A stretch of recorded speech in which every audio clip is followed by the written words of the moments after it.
ദീപക്കിനും ദിവ്യക്കും കുഞ്ഞിനും അവിടെ സുഖമായിട്ട് ജീവിക്കാം. എനിക്കും ദിവ്യക്കോ? റോഹൻ ഇത് എന്തായി പറയുന്നേ? ഞാൻ ഉദ്ദേശിച്ചതേ, ദുബായിലേക്ക് നിങ്ങൾക്കൊരു ഫാമിലി വിസയാണ്.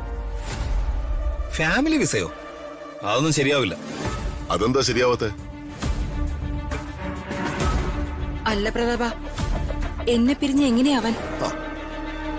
ചേച്ചിയെ പിരിഞ്ഞല്ലേ അവൻ അമേരിക്ക പോയി പഠിച്ചത്. അപ്പൊ പിന്നെ ദുബായ് വരെ പോകുന്നതിന് എന്താ കുഴപ്പം?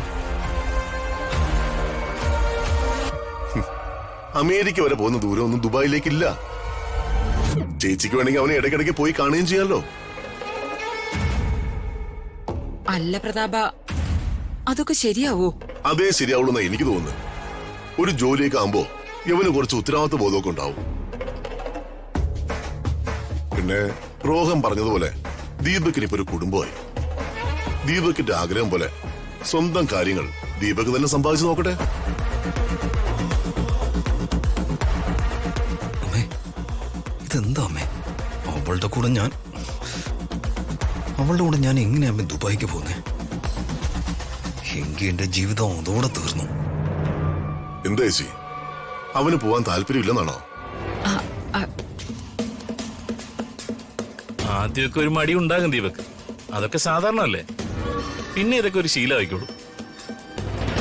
ദുബായ് അടിച്ചു പൊളിച്ച് ജീവിക്കാൻ പറ്റിയ സ്ഥലമാണ്.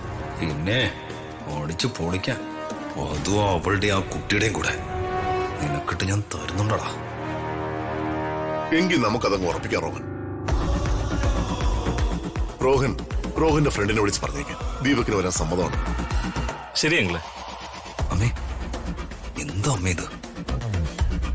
ആരെന്ത് പറഞ്ഞാലും ഉടനെ അതങ്ങ് നടത്തി കൊടുക്കാൻ നിൽക്കുന്ന ഒരു അമ്മാവൻ. അമ്മ മര്യാദയ്ക്ക് പറഞ്ഞത് മുടയ്ക്കോ? പറയേ. അവൻ തിരക്കിലായിരിക്കും, പക്ഷെ എന്ത് തിരക്കിലാണെങ്കിലും ഞാൻ വിളിച്ച അവൻ ഫോൺ എടുക്കും.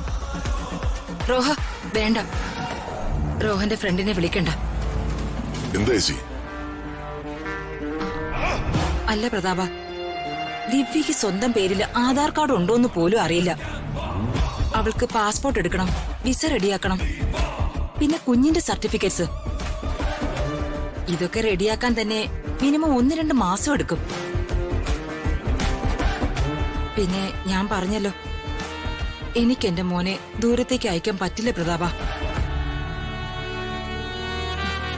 ഇവൻ എന്റെ കൂടെ ഉള്ളതാ എനിക്കൊരാശ്വാസം.